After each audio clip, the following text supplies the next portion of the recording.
Ce deuxième conte fait aussi référence au nombre 7, mais il est surtout emblématique de l'importance des arbres dans les contes indiens. C'est un conte qui provient de l'État du Chhattisgarh, à l'est de l'Inde. Il a été collecté auprès de Agnesha Karketa de la tribu des Oraons. Comme Rina de la tribu Warli, cette femme est peintre et conteuse, mais elle est aussi chanteuse et danseuse. Elle a une passion pour les arbres qui est telle qu'elle ne peut s'empêcher de leur chanter des louanges, en particulier lorsque, comme sur cette image, elle est face à l'arbre karma. Elle sait, contrairement à ce que nous pensons trop souvent en Occident, elle sait que l'arbre n'a pas simplement une vocation matérielle et économique. C'est un être sensible et conscient qui rassemble tous les principes de vie. Il est au cœur de la vie spirituelle et du lien avec les divinités dans les bosquets sacrés. Il est aussi au cœur de la vie sociale, puisque traditionnellement, il abritait les conseils de sages réunis dans le Panchayat. Agnesha Karketa nous propose un conte intitulé L'arbre au corbeau. Dans cette histoire, l'arbre est désigné sous le nom de Sal. Pour les amateurs de botanique, il s'agit du Shorea robusta, mais peu importe. C'est un arbre sacré pour les Oraons. Il fait chaque année l'objet d'un rituel appelé le Sarul.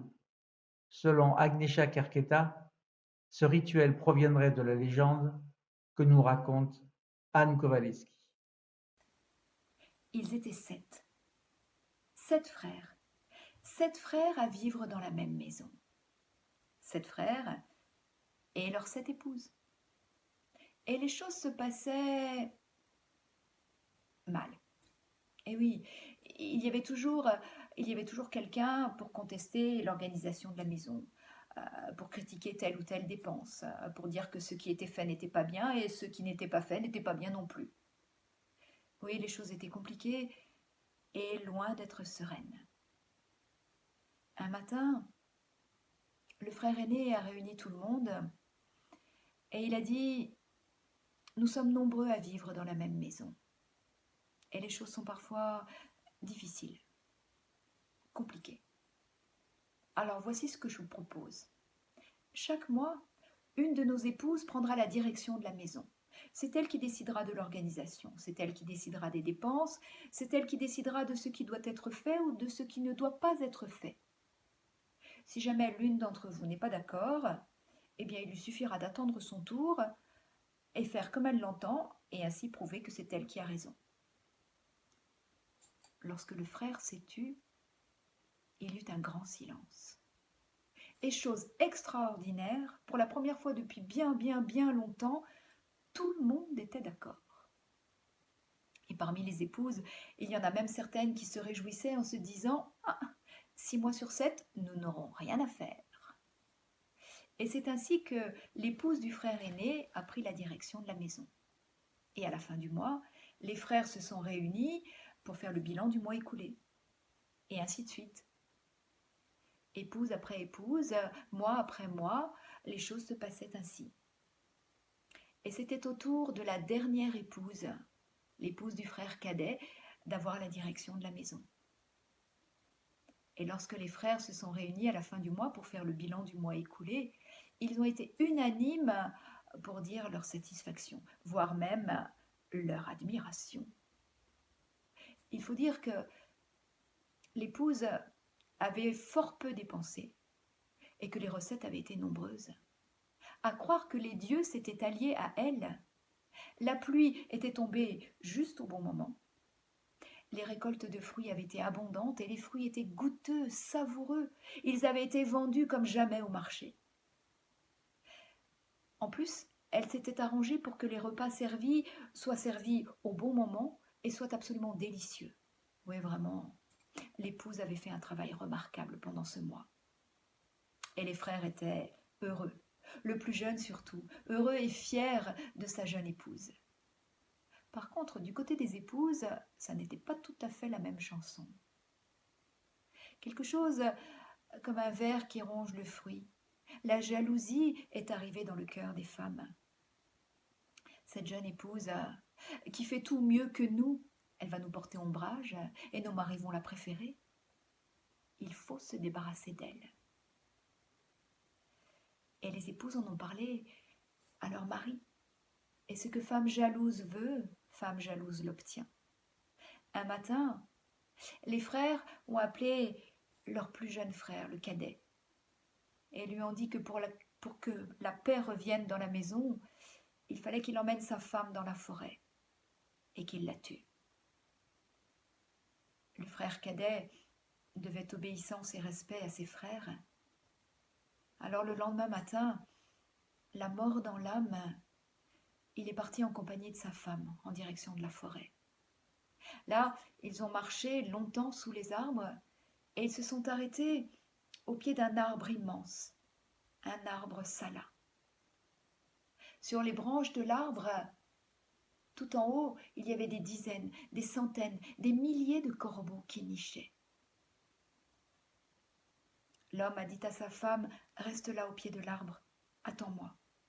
Ne bouge pas tant que je ne reviens pas te chercher. » La jeune femme s'est assise et le mari est parti. Sur le chemin du retour, il a tué une biche.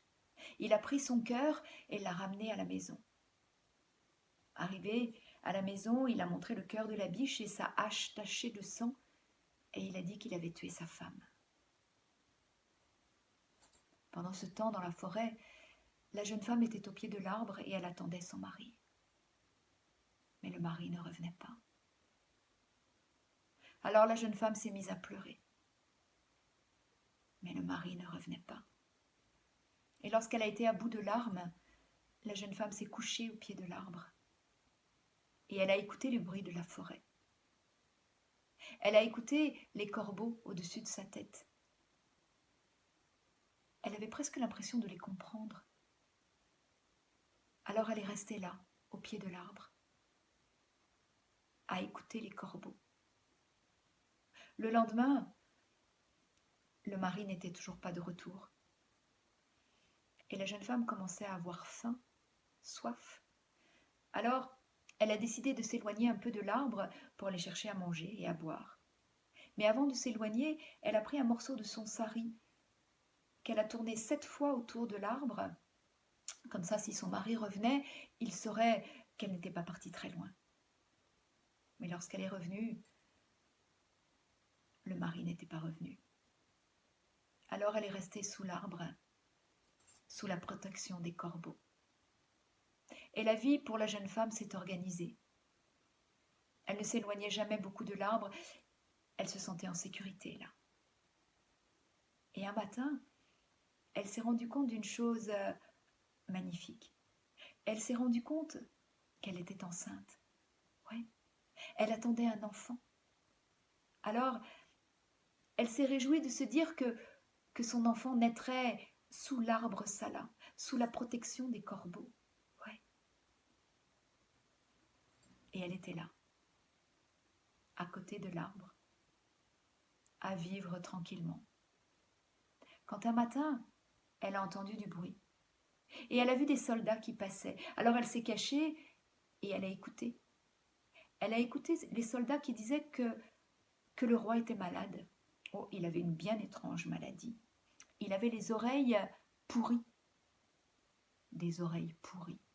Quelle étrange maladie, quelle drôle de chose. Est-ce que c'était à force d'avoir entendu trop de mensonges ou trop de flatteries?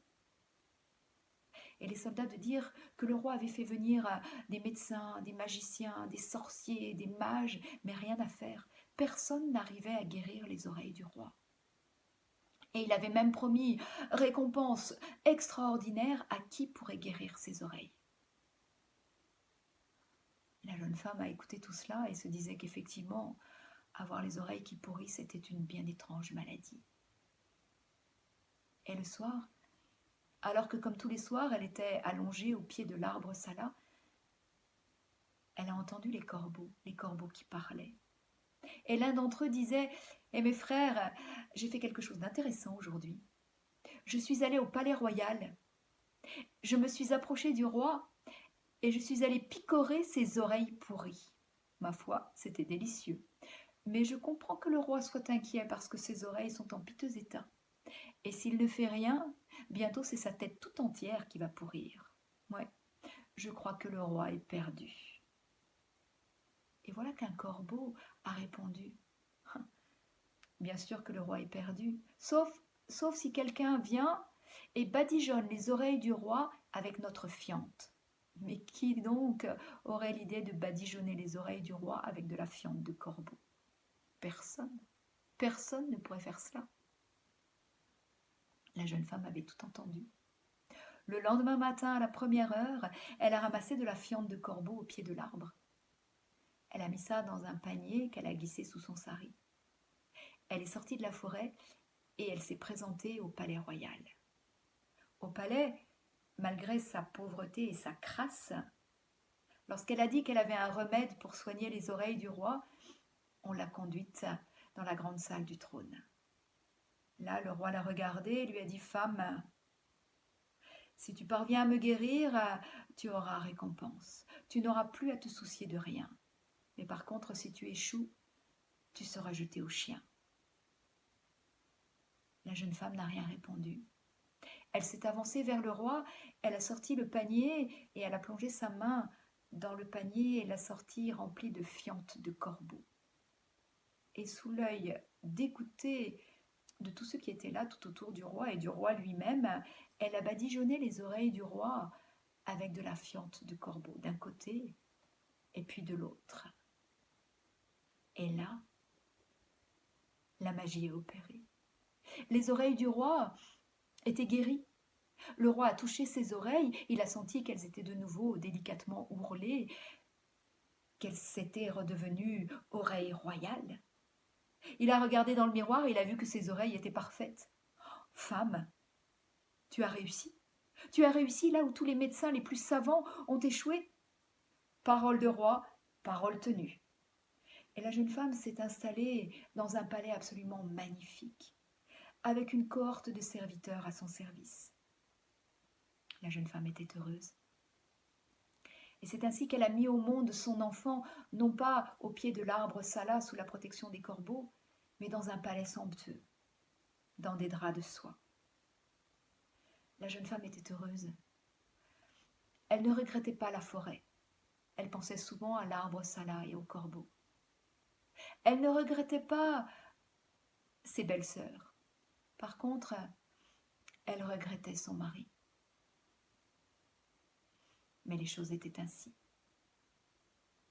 Là-bas, dans la maison des 7 frères et des 6 épouses, les choses n'allaient pas très bien.